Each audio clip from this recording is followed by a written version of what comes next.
Hello guys, അപ്പം ഞങ്ങൾ ഇന്ന് എമ്പുരാൻ കാണാനായിട്ട് പോവാണ്. ഞാൻ ഭയങ്കര എക്സൈറ്റഡ് ആയിരുന്നു ഈ സിനിമ ഇറങ്ങിയപ്പോൾ ഒന്ന് കാണാനായിട്ട്. അങ്ങനെ നമ്മൾ പാരഡൈസിലോട്ട് പോവാണ്.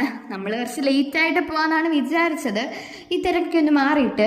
പക്ഷേ എമ്പുരാൻ കട്ട് ചെയ്യണമെന്ന് പറഞ്ഞപ്പോൾ അങ്ങ് പോയി കണ്ടേക്കാമെന്ന് വിചാരിച്ചു. ഇത് സ്ട്രെച്ചറൊക്കെ ഇട്ടുകൊണ്ടാണ് പോക്ക്, തണുപ്പാണല്ലോ. അതുകൊണ്ട് അങ്ങനെ അവിടെ ചെന്നപ്പോൾ എന്താ മൊത്തം നമ്മുടെ എമ്പുരാൻ്റെ പോസ്റ്റർ കേട്ടോ. അവിടെ എവിടെയൊക്കെ ആയിട്ടൊരു സിനിമയുടെ പോസ്റ്റർ ഉണ്ടാലായി.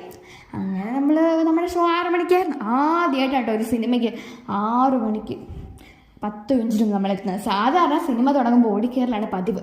ഇവിടെ എന്തായാലും അത് നടന്നില്ല, മൊത്തം ഫില്ലായിരുന്നു കേട്ടോ. ഞങ്ങൾ പോയത് 31-ാം തീയതിയാണ്.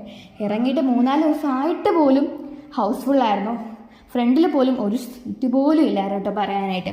അങ്ങനെ നമ്മുടെ എമ്പുരാൻ തുടങ്ങി. ഫസ്റ്റ് ഹാഫ് കുറച്ച് ലാഗായിട്ട് എനിക്ക് തോന്നുന്നു കേട്ടോ, എൻ്റെ അഭിപ്രായത്തിൽ എനിക്ക് അങ്ങനെ തോന്നി. പക്ഷേ സെക്കൻഡ് ഹാഫ് അടിപൊളിയായിരുന്നു. നമുക്ക് രോമാഞ്ചം. നമ്മുടെ ലാലേട്ടനും പൃഥ്വിരാജിൻ്റെ ഒക്കെ എൻട്രി അടിപൊളിയാട്ടോ. അങ്ങനെ പിന്നെ ഒരു ഇൻ്റർവെല്ലൊക്കെ ആയപ്പോൾ നമ്മൾ പപ്സും മീറ്ററോളും കോഫിയും നമ്മുടെ പോപ്കോണൊക്കെ വാങ്ങിച്ച് കഴിച്ചു. പിന്നെ ഈ സിനിമയ്ക്കെതിരെ പല വിവാദങ്ങളുണ്ട് കേട്ടോ. പക്ഷെ സിനിമയുടെ രീതിയിൽ തന്നെ കാണാൻ നോക്കുക. അപ്പോൾ അടിപൊളിയൊരു സിനിമ കണ്ടു. പിന്നെ റംസാനാണ്, അതുകൊണ്ട് കുറേ കടകളൊന്നും ഇല്ല കേട്ടോ.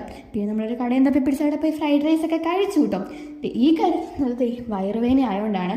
അതിൻ്റെ കൂടെ വീഡിയോ എടുക്കുന്ന കണ്ടപ്പോഴത്തേക്ക് അവൻ്റെ ദേഷ്യമായിട്ടും.